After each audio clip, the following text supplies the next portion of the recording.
Hello learners, एक बार फिर से आप सबका स्वागत है learn eco magic with Arif Shibli में। जैसा कि आप सब जहां जानते हैं कि हम यहां पर NTA UGC net JRF paper 1 की तैयारी करते हैं और हम रिसर्च एप्टीट्यूड का लेक्चर नंबर 11 लेकर के आ चुके हैं। जो हमारा पेपर 1 है रिसर्च एप्टीट्यूड, उसकी सेकेंड यूनिट है। इससे पहले हम इसके ऊपर 10 लेक्चर्स कवर कर चुके हैं और लगभग आधे से ज़्यादा का सिलेबस कंप्लीट हो चुका है। तो अगर आपने हमारी प्रीवियस वीडियोस ना देखी हो तो देख लें उनको, लिंक मैंने डिस्क्रिप्शन में दे दिया है। आज के इस लेक्चर में हम बात करेंगे कि रिसर्च रिपोर्ट का फॉर्मेट क्या रहता है और डिसर्टेशन क्या है, थीसिस क्या है और दोनों में डिफरेंस क्या है। तो गाइस, अगर आपने हमारा जो टेलीग्राम का चैनल है उसको सब्सक्राइब ना किया हो, और मैं आपको बता दूं आपकी इन्फॉर्मेशन के लिए, अगर आप हमारे चैनल पर नए नए आए हैं तो जो हमारा लर्न इको मैजिक के नाम से टेलीग्राम का चैनल है उस पर हमने इकोनॉमिक्स की स्टैंडर्ड बुक्स अपलोड कर दी हैं। अगर आप इकोनॉमिक्स के स्टूडेंट हैं तो वहाँ पर जा कर के उन बुक्स को डाउनलोड कर सकते हैं, रीड कर सकते हैं। इसके अलावा जितने लोग भी यूजीसी नेट पेपर 1 की तैयारी कर रहे हैं या कह सकते हैं कि जो लोग भी यूजीसी नेट जेआरएफ की प्रिपरेशन कर रहे हैं, उसमें एक कॉमन पेपर रहता है पेपर 1। तो उसकी प्रैक्टिस के लिए हम वहाँ पर डेली क्विजेज और एमसीक्यूज अपलोड करते हैं, उससे रिलेटेड पीडीएफ्स और नोट्स भी अपलोड करते हैं। तो वो आपको हेल्प करेंगे, चाहे यूजीसी नेट जेआरएफ का एग्ज़ाम हो या असिस्टेंट प्रोफेसर का एग्ज़ाम हो या पीजीटी का एग्ज़ाम हो या पीएचडी एंट्रेंस का एग्ज़ाम हो या किसी सेट का एग्ज़ाम हो।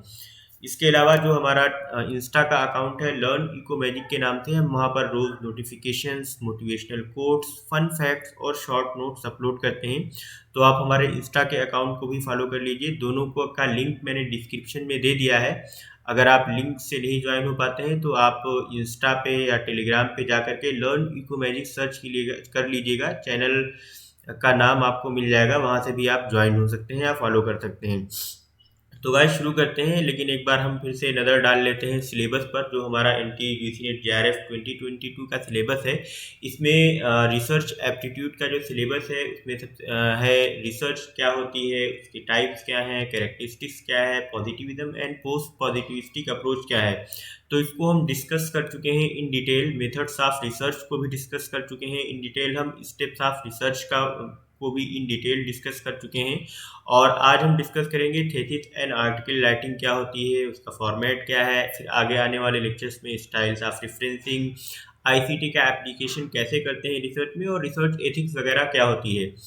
तो गाइस एक बार फिर से आप देख लीजिए कि जैसा कि मैंने बताया कि हमने पिछले 10 लेक्चर्स में रिसर्च एप्टीट्यूड को कवर किया है। तो टॉपिक वाइज मैंने हर डेट में 2 फरवरी से लेक्चर सीरीज स्टार्ट की थी, और उस लेक्चर सीरीज में हमने टॉपिक वाइज डिस्कस किया था एक एक चीज़ को। अगर आपने इन लेक्चर्स को ना देखा हो तो लिंक मैंने डिस्क्रिप्शन में दे दिया है, तो आप वहां पर जा करके देख सकते हैं। इसके अलावा आप हमारे चैनल पर भी विजिट करके इन लेक्चर्स को देख सकते हैं। तो गाइस शुरू करते हैं आज का लेक्चर। जैसा कि हमने पिछले लेक्चर में भी बात की थी, जब हम रिसर्च स्टेप्स ऑफ रिसर्च की बात कर रहे थे, तो सबसे आखिरी स्टेप जो रहता है राइटिंग ए रिसर्च रिपोर्ट का ही रहता है कि हम रिसर्च रिपोर्ट जो होती है हमारी, हम उसको कैसे लिखते हैं। तो एक बार हम इसका रिव्यू कर लेते हैं और फिर हम आगे बढ़ते हैं कि रिसर्च रिपोर्ट का क्या फॉर्मेट रहता है। तो जो रिसर्च रिपोर्ट होता है, ये एक तो लास्ट स्टेप होता है हमारी रिसर्च का, और बहुत ही इम्पोर्टेंट स्टेप रहता है। कई बार इसको कहते हैं कि काफ़ी डिफ़िकल्ट भी होता है, क्योंकि हम इसमें बताते हैं लोगों को, दुनिया को दिखाते हैं कि हमने इस रिसर्च प्रोजेक्ट में क्या किया है और कौन कौन सी नई चीज़ें हमने डिस्कवर की हैं, क्या कंक्लूजन्स ड्रा किए हैं, हमारी फाइंडिंग्स क्या रही हैं, हमारा क्या आउटकम रहा है। तो this is all about research report. तो रिसर्च रिपोर्ट में हम यही सब बताते हैं कि हमने अपनी रिसर्च में कौन कौन सी चीज़ें डिस्कवर की हैं, हमने क्या कंक्लूजन्स ड्रा किए हैं, हमारी फाइंडिंग्स क्या रही हैं, हमने जो रिसर्च की है उसका क्या आउटकम निकल के आया है, उसका क्या फ़ायदा होने वाला है। और जो हमारी रिसर्च रिपोर्ट होती है, क्योंकि इसका जो स्टाइल रहता है ये एक एकेडमिक स्टाइल में लिखी जाती है और इसकी लैंग्वेज भी फॉर्मल होती है, जर्नलिस्टिक नहीं होती है। तो इसी वजह से हमें समझने की ज़रूरत है कि जो रिसर्च रिपोर्ट है उसका क्या फॉर्मेट रहता है, उसकी लैंग्वेज कैसी होती है। तो आगे आने वाली स्लाइड्स में हम देखते हैं कि रिसर्च रिपोर्ट का फॉर्मेट क्या है। अगर हम बात करें फॉर्मेट ऑफ रिसर्च रिपोर्ट की, तो इसमें 3 चीज़ें मोस्ट इंपॉर्टेंट है। एक तो टाइटल पेज, और दूसरा एक्नॉलेजमेंट, एंड तीसरा टेबल ऑफ कंटेंट। तो हम इन टेबल ऑफ कंटेंट, एक्नॉलेजमेंट और टाइटल पेज और टेबल ऑफ कंटेंट में ही बाकी अदर चीज़ें हैं, तो हम वहीं पर इन उन सारी चीज़ों को डिस्कस कर लेंगे। देखते हैं जो हमारा टाइटल पेज रहता है। टाइटल पेज में हम एक तो रिसर्च प्रोजेक्ट का जो टाइटल रहता है उसको इंक्लूड करते हैं, एंड रिसर्चर का नेम हम उसमें लिखते हैं कि जिसने भी रिसर्च की है उसका क्या नाम है, और उसमें हम बताते हैं कि पर्पस क्या है रिसर्च प्रोजेक्ट का। जैसे for example a research project submitted on partial fulfilment of the requirements of x y z, और फिर यूनिवर्सिटी का नाम लिख देते हैं और फिर उसका थोड़ा सा एड्रेस, और फॉर द डिग्री ऑफ जो भी जिस भी डिग्री के लिए हमने रिसर्च की हुई होती है उस डिग्री का नाम लिख देते हैं। अगर हमने डिसर्टेशन के लिए लिखी होगी या हमने पीएचडी के लिए लिखी है या कोई अगर हमारा टर्म पेपर वगैरह है, जो भी जो कुछ भी है वो उस डिग्री का नाम लिख देते हैं पर्पस ऑफ रिसर्च प्रोजेक्ट में। और इसके अलावा हम डेट ऑफ पब्लिकेशन को भी इंक्लूड करते हैं इसमें। तो ये 3-4 चीज़ें हैं जिसमें हम टाइटल पेज में इंक्लूड करते हैं, जैसे title of research project, name of the researcher, purpose of research project and date of publication. अगर हम बात करें कि एक्नॉलेजमेंट क्या है, एक्नॉलेजमेंट में हम क्या लिखते हैं, तो एक्नॉलेजमेंट में जैसा कि आप देख सकते हैं कि जो रिसर्चर रहता है उसने रिसर्च के दौरान जितनी भी चीज़ों का सहारा लिया होता है या जितने लोगों ने उसकी रिसर्च में हेल्प की होती है या जितने लोग भी इन्वॉल्व होते हैं उसकी रिसर्च में या उस रिसर्च से रिलेटेड होते हैं, तो उनको एक ग्रेटिट्यूड पेश करता है, उनको एक्नॉलेज करता है, उनका थैंक यू अदा करता है, शुक्रिया अदा करता है। तो फॉर एग्जांपल वो अपने इंस्टीट्यूट को एक्नॉलेज करेगा, अपने प्रिंसिपल को एक्नॉलेज करेगा या फैकल्टी गाइड्स को एक्नॉलेज करेगा। वो फैकल्टी गाइड रिसर्च गाइड भी हो सकती है और टेक्निकल गाइड भी हो सकती है, जिसने रिसर्च रिपोर्ट लिखने में उसकी हेल्प करी होगी, फिगर्स ड्रा करने में हेल्प की होगी, टेबल ऑफ कंटेंट बनाने में हेल्प की होगी, टाइपिंग करने में हेल्प की होगी। और जो भी रिसर्च के पार्टिसिपेंट रहते हैं उनको वो एक्नॉलेज करता है, अपने फ्रेंड्स को एक्नॉलेज करता है, कई बार अपने सारे टीचर्स को भी एक्नॉलेज करता है, अपने पेरेंट्स को भी एक्नॉलेज करता है। तो ये कई सारी चीज़ें होती हैं। जैसे यहाँ पे मैंने एक एक्नॉलेजमेंट का एक एग्जांपल यहाँ पे लिखा हुआ है। जब मैं मास्टर्स में था तो मैंने एक असाइनमेंट बनाया था, तो उसके लिए मैंने एक्नॉलेजमेंट लिखा था। तो आप जैसा कि देख सकते हैं कि मैंने इसमें एक तरह से एक्नॉलेज किया था जो जो लोग मेरे इस असाइनमेंट में इन्वॉल्व थे या जितने लोग भी इसमें इससे जुड़े हुए थे। तो मैंने इसमें लिखा था, I would first like to thank my assignment supervisor for the paper of macro economics analysis 1, doctor Shashi Lata Singh, associate professor, department of economics, faculty of arts at university of Lucknow. The door to professor SLS ma'am was always open whenever I ran into a trouble spot or had a question about this assignment. She consistently helped and steered me in the right direction whenever I needed it. I would also like to thank the experts who were involved, my parents, siblings, friends, and classmates. Without their passionate participation and input, this was not possible. And then supplicant का नाम लिख दिया था मोहम्मद आरिफ। तो जितने लोग भी होते हैं उनके पैशनेट पार्टिसिपेशन के बगैर कोई चीज़ पॉसिबल नहीं रहती है। तो ये सब चीज़ें हम लिखते हैं एक्नॉलेजमेंट में। तो आई थिंक आप ये एक्नॉलेजमेंट का जो कॉन्सेप्ट है इसको और ज़्यादा क्लियर हो गया होगा। अगर आप नए नए हैं, एक्नॉलेजमेंट के बारे में नहीं जानते हैं, तो ये आपको बहुत हेल्प करेगा। और अगर आप ऑलरेडी PhD स्टूडेंट हैं या आपने ढेर सारा रिसर्च वर्क कर रखा है तो ये आपके लिए नई चीज़ नहीं होगी, ये आपने बहुत बार किया होगा। लेकिन जो नए लर्नर्स हैं जो पहली बार देख रहे हैं उनके लिए काफ़ी इंपॉर्टेंट और काफ़ी अहमियत रखता है। अगर हम बात करें टेबल ऑफ कंटेंट की कि टेबल ऑफ कंटेंट में क्या क्या होता है, तो टेबल ऑफ कंटेंट में एक तो कंटेंट की डिटेल रहती है और पेज नंबर रहता है कि हम किस पेज पे कौन सी चीज़ डिस्कस करने वाले हैं। जैसे इंट्रोडक्शन हो गया, उसके अलावा चैप्टर 1 हो गया जिसमें हम ज़्यादातर थ्योरेटिकल फ्रेमवर्क और रिव्यू ऑफ लिटरेचर से रिलेटेड बात करते हैं, और चैप्टर 2 में रिसर्च डिज़ाइन के बारे में बात करते हैं, चैप्टर 3 में डेटा एनालिसिस और उसका इंटरप्रिटेशन करते हैं, चैप्टर 4 में एनालिसिस करने के बाद हम उसकी समरी और कंक्लूजन लिख देते हैं। तो इस तरह से हमारी रिसर्च जो होती है वो कंप्लीट हो जाती है 4 चैप्टर्स में। और इसके अलावा कई सारे और भी चैप्टर्स हो सकते हैं रिसर्च रिपोर्ट में या थीसिस में।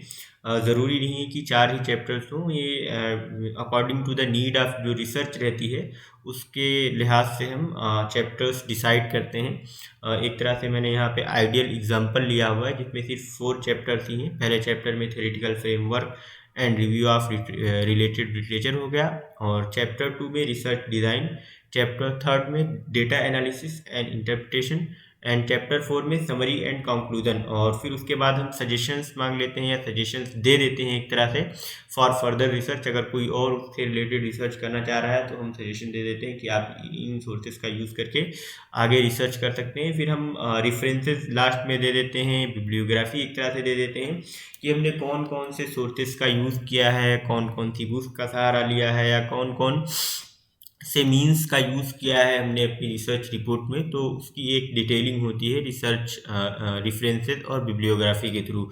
तो हम बात करेंगे कि हम बिब्लियोग्राफी कैसे करते हैं, रेफरेंसेस कैसे देते हैं, इनका स्टाइल क्या होता है। आने वाले नेक्स्ट लेक्चर में हम बात करेंगे इसके ऊपर। और फिर अपेंडिसेस भी लास्ट में हम दे देते हैं, अपेंडिक्स 1 करके, फिर questionnaire for employees, questionnaire for managers, इसी तरह से कई सारी अपेंडिक्स भी हो सकती हैं। और देन हम लिस्ट ऑफ टेबल्स भी इंक्लूड करते हैं, लिस्ट ऑफ फिगर्स भी इंक्लूड करते हैं। तो ये सीरियल वाइज चीज़ें होती हैं जो हमारी पूरी रिसर्च रिपोर्ट में चलती हैं। सबसे पहले इंट्रोडक्शन, फिर theoretical framework, research design, data analysis, फिर summary and conclusion, then suggestion दे देते हैं फर्दर रिसर्च के लिए, रेफरेंसेस भी इंक्लूड करते हैं, अपेंडिसेस भी इंक्लूड करते हैं, और अपेंडिसेस में कई सारी अपेंडिक्स हो सकती हैं, और list of tables and list of figures भी इंक्लूड करते हैं। तो ये हमारा एक बेसिक पूरा फॉर्मेट रहता है रिसर्च रिपोर्ट का, जिसको आपने देखा है यहाँ पे कि जो हमारी रिसर्च रिपोर्ट का फॉर्मेट होता है उसमें टाइटल पेज रहता है, एक्नॉलेजमेंट रहता है, एंड टेबल ऑफ कंटेंट होता है। अब अगर हम बात करें कि एक सर्टिफिकेट होता है, जब हमारी रिसर्च कंप्लीट हो जाती है तो सबसे लास्ट में हम सर्टिफिकेट भी इंक्लूड करते हैं, कि जो हम उसमें सर्टिफाई करते हैं कि it is certified that this research project title, जो भी टाइटल होता है रिसर्च प्रोजेक्ट का, is the bonafide record of work carried out by, जो भी रहता है फॉर फाइनल ईयर, या जो भी हमारी नीड रहती है। तो उसमें टेक्निकल रिसर्च कोऑर्डिनेटर, प्रिंसिपल क्या जगह और डेट वगैरह होती है। तो उसमें एक तरह से हम सर्टिफिकेट प्रोवाइड कराते हैं कि जो भी रिसर्च वर्क हुआ है ये ओरिजिनल रिसर्च वर्क हुआ है, और इसमें कोई मतलब कहीं से कॉपी पेस्ट नहीं किया गया है, और जो भी फाइंडिंग्स हैं वो ट्रू है, वैलिड हैं। अब अगर हम बात करें थेसिस वर्सेस डिसर्टेशन की, तो ये काफ़ी इम्पोर्टेंट टॉपिक है, हमको इसको समझने की ज़रूरत है कि थेसिस और डिसर्टेशन में क्या फ़र्क होता है। जैसे आपने अगर कभी मास्टर्स में डिसर्टेशन लिखा होगा या थेसिस के बारे में, तो आप सब जानते ही होंगे, बस हम बेसिक डिफरेंस देख लेते हैं। तो डिसर्टेशन जो होता है, जैसा कि हम सब ने देखा हुआ है यूनिवर्सिटीज़ में, कॉलेजेस में, कि जो मास्टर डिग्री हमारी होती है पीजी की, पोस्ट ग्रेजुएट डिग्री, उसके लिए हम डिसर्टेशन लिखते हैं। वो हमारी पोस्ट ग्रेजुएट डिग्री एमएस की हो सकती है, एमटेक की हो सकती है, एमएससी की हो सकती है, एमफिल की हो सकती है, और एमए की भी हो सकती है, एमकॉम वगैरह किसी भी कोर्स की हो सकती है, बट वो पीजी डिग्री के लिए हम डिसर्टेशन लिखते हैं। और एक इम्पॉर्टेंट चीज़ और है कि जो डिसर्टेशन रहता है वो यूरोप और इंडिया में पीजी में यूज़ किया जाता है, यानी कि डिसर्टेशन पीजी में सिर्फ यूरोप और इंडिया में यूज़ किया जाता है, जबकि अमेरिका में डिसर्टेशन का यूज़ पीएचडी डिग्री के लिए करते हैं। और जो थेसिस होती है, थेसिस का यूज़ इंडिया में पीएचडी डिग्री के लिए करते हैं, और अमेरिका में मास्टर्स की डिग्री के लिए यूज़ करते हैं पीएचडी का। जैसे in American universities a dissertation leads to a PhD degree and a thesis leads to a master's degree. तो जो थेसिस रहती है वो अमेरिका में मास्टर्स डिग्री प्रोवाइड कराती है, और जो डिसर्टेशन होता है वो पीएचडी की डिग्री प्रोवाइड कराता है। तो ये एक थोड़ा सा बेसिक डिफरेंस इसमें भी है कि अमेरिका में डिसर्टेशन को क्या कंसीडर किया जाता है, और यूरोप और इंडिया में क्या कंसीडर किया जाता है। तो यूरोप और इंडिया में डिसर्टेशन पीजी डिग्री के लिए होता है, और अमेरिका में पीएचडी डिग्री के लिए होता है। जबकि थेसिस जो होती है इंडिया और यूरोप में वो पीएचडी डिग्री के लिए यूज़ की जाती है, और अमेरिका में वो मास्टर्स डिग्री के लिए यूज़ की जाती है। अच्छा, अगर अब हम बात करें कि जो डिसर्टेशन वो क्या होता है, तो डिसर्टेशन एक मतलब डिसेंट नॉलेज होती है कि क्या क्या नई चीज़ें हमने डिस्कवर की हैं। तो अपने कंक्लूजन्स तक पहुंचने के लिए डिसर्टेशन में हमने जो भी नई चीज़ें डिस्कवर की होती हैं अपने कंक्लूजन तक पहुंचने के लिए, उसका जिक्र होता है। जबकि थेसिस जो होती है, इसमें क्या होता है कि in a thesis one has to substantiate the hypothesis with original research work. The hypothesis or the synopsis should contain the gist of the new findings one has made on the subject of research. तो जो भी researcher रहता है thesis में in detail वो original research work करता है, और जो भी उसकी फाइंडिंग्स रहती हैं तो वो अपने सब्जेक्ट ऑफ रिसर्च में लिखता है, और ओरिजिनल रिसर्च वर्क होता है। जबकि डिसर्टेशन जो होता है उसमें जो रिसर्च वर्क या जो भी डेटा पहले से कलेक्ट किया होता है उसको भी हम रिप्रेजेंट कर सकते हैं डिसर्टेशन में। तो ये एक बेसिक, अगर हम इसको और क्लियर करना चाहें कि थीसिस और डिसर्टेशन में क्या डिफरेंस है, तो इस टेबल के हम थ्रू देखकर हम समझ सकते हैं कि जो थीसिस होती है और जो डिसर्टेशन रहती है उसमें क्या डिफरेंस है। अगर हम पहले डिफरेंस की बात करें तो जो डिसर्टेशन होता है इसमें रिसर्चर ऑलरेडी कलेक्टेड इंफॉर्मेशन का यूटिलाइजेशन करता है, उसका एनालिसिस करता है।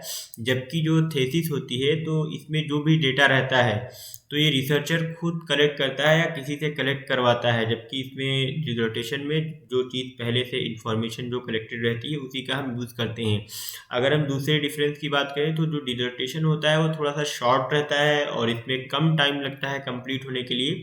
जबकि जो हमारी थीसिस रहती है थोड़ी सी लंबी होती है और इसको कंप्लीट करने के लिए ज़्यादा टाइम की ज़रूरत होती है। जैसे कि मैंने एग्जांपल बताया है कि इंडिया में थीसिस पीएचडी के लिए यूज़ की जाती है और पीएचडी कंप्लीट करने के लिए लगभग कम से कम 3 साल लगते हैं। और अगर हम ज़्यादा से ज़्यादा की बात करें तो 5 से 6 7 और 8 साल भी कई जगहों पे लग जाते हैं। तो उसके अपने अलग अलग रीजंस होते हैं कि 8 साल क्यों लग गए या 7 साल क्यों लगे।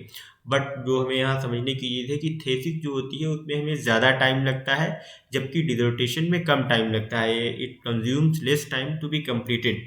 अब अगर हम बात करें कि डिसर्टेशन के दूसरे डिफरेंस की, तो जो रिसर्चर होता है इसमें एक अच्छी नॉलेज होनी चाहिए नई डिस्कवरीज और नए एडिशंस तक पहुंचने के लिए या एक तरह से कंक्लूजन्स निकालने के लिए।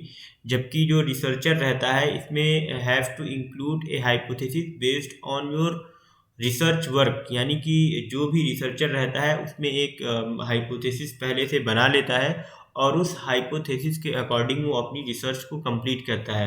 जबकि इसमें जो डिसर्टेशन होती है इसमें हाइपोथेसिस की ज़रूरत नहीं होती है पहले से। बस जो भी इंफॉर्मेशन कलेक्टेड है उसके ऊपर वो रिसर्च करता है और फिर उसी इंफॉर्मेशन से वो कुछ ना कुछ कंक्लूजन्स निकाल लेता है, कुछ ना कुछ जो भी वो हाइपोथेसिस लास्ट में वो प्रूव कर देता है या जो भी आउटकम रहता है वो बता देता है कि हाँ ये चीज़ हमने प्रूव की है। जबकि थीसिस में जो रिसर्चर होता है जो वो हाइपोथेसिस पहले से बनाता है तो उस हाइपोथेसिस को प्रूव करने के लिए पूरा रिसर्च वर्क आगे बढ़ाता है।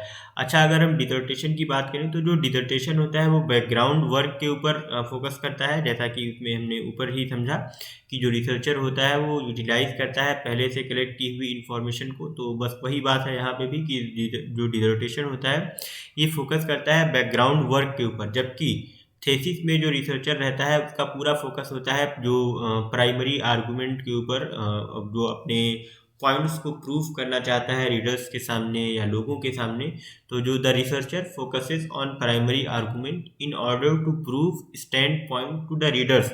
अब अगर हम बात करें दूसरे या पांचवें डिफरेंस की, तो the researcher has to utilize the research work in order to prove his point. यानी कि जो डिसर्टेशन होता है उसमें researcher has to utilize the research work in order to prove his point. जबकि हाइपोथेसिस में the researcher has to add novel findings to the existing literature. यानी जो भी रिसर्च वर्क करता है तो वो रिसर्च वर्क को प्रूव करता का सहारा लेता है अपनी पॉइंट्स को प्रूव करने के लिए। जबकि हाइपोथेसिस में जो रिसर्च रहता है वो नई फाइंडिंग्स को एग्जिस्टिंग लिटरेचर में ऐड करता है, बताता है या नई फाइंडिंग्स का सहारा लेता है अपनी बात को प्रूव करने के लिए कि उसने क्या क्या नई फाइंडिंग्स हासिल की हैं, कौन कौन सी नई चीज़ें उसने शामिल की हैं। अगर जो डिसर्टेशन की हम बात करें तो ये एक तरह से एन एकेडमिक बुक की तरह होती है। जो डिसर्टेशन होती है वो एक तरह से एकेडमिक बुक की तरह होती है, जबकि जो थीसिस होती है ये एक प्योरली एकेडमिक रिसर्च पेपर की तरह रहती है। तो ये भी एक बेसिक डिफरेंस है इसमें। अच्छा, अगर हम सातवें और लास्ट डिफरेंस की बात करें, लास्ट बट नॉट लीस्ट, सिर्फ यही नहीं और भी कई सारे डिफरेंसेस हो सकते हैं। तो जो डाटा कलेक्ट किया जाता है उसमें हाइपोथेटिकल एनालिसिस ऑफ कंटेंट के बेस पर होता है। जबकि जो थीसिस में डेटा कलेक्ट किया जाता है where thesis is comprised of theory and argumentation based on original research. तो ओरिजिनल रिसर्च के ऊपर बेस्ड ये जितनी भी थ्योरी रहती है या जो भी आर्गुमेंटेशन होते हैं वो ओरिजिनल रिसर्च के ऊपर बेस्ड होते हैं। जबकि जो इसमें डेटा कलेक्ट किया जाता है वो हाइपोथेटिकल एनालिसिस करते हैं इसमें कंटेंट का। तो ये भी कह सकते हैं कि जो हमारी रिसर्च रहती है वो मोर ओरिजिनल होती है थीसिस में, और जो डिसर्टेशन में हमारी रिसर्च रहती है वो बहुत ज़्यादा ओरिजिनल नहीं रहती है। हम इसमें पहले से एग्जिस्टिंग इन्फॉर्मेशन का यूज़ करते हैं। तो ये बेसिक डिफरेंस है थीसिस और डिसर्टेशन में। आई होप आपको क्लियर हो गया हो। अगर आपको कोई डाउट रह गया हो किसी पॉइंट में या कुछ समझने में, तो आप कमेंट बॉक्स में कमेंट करके पूछ सकते हैं। और इसके अलावा मैं ये पीडीएफ अपने टेलीग्राम का जो अकाउंट है उसके ऊपर अपलोड कर दूंगा, तो आप वहाँ पर जा कर के इसको बाद में पढ़ भी सकते हैं और अपने नोट में भी इसको शामिल कर सकते हैं। तो thank you so much guys for watching. बने रहें लर्न इको मैजिक के साथ। और एक बार फिर से आपसे रिक्वेस्ट है कि अगर आपने हमारा चैनल सब्सक्राइब ना किया हो तो सब्सक्राइब कर लें। और जो हमारी नेक्स्ट वीडियो होगी हम उसमें बात करेंगे कि स्टाइल ऑफ रेफरेंसिंग क्या होता है, कौन कौन सी स्टाइल यूज़ की होती हैं, जैसे एमएलए स्टाइल क्या है। तो इन सब चीज़ों के बारे में हम बात करेंगे। तो thanks for watching again learn eco magic. Like करें, सब्सक्राइब करें और शेयर करें। अगर आपने नोटिफिकेशन बिल को ना प्रेस किया हो तो प्रेस कर लें, और कमेंट करके बताएं कि आपको वीडियो कैसी लगी। और थैंक यू सो मच। अगर आपने हमारा टेलीग्राम का चैनल अब तक ना सब्सक्राइब किया हो तो सब्सक्राइब कर लें, इंस्टा को भी फॉलो कर लें। Thank you so much. Best of luck guys.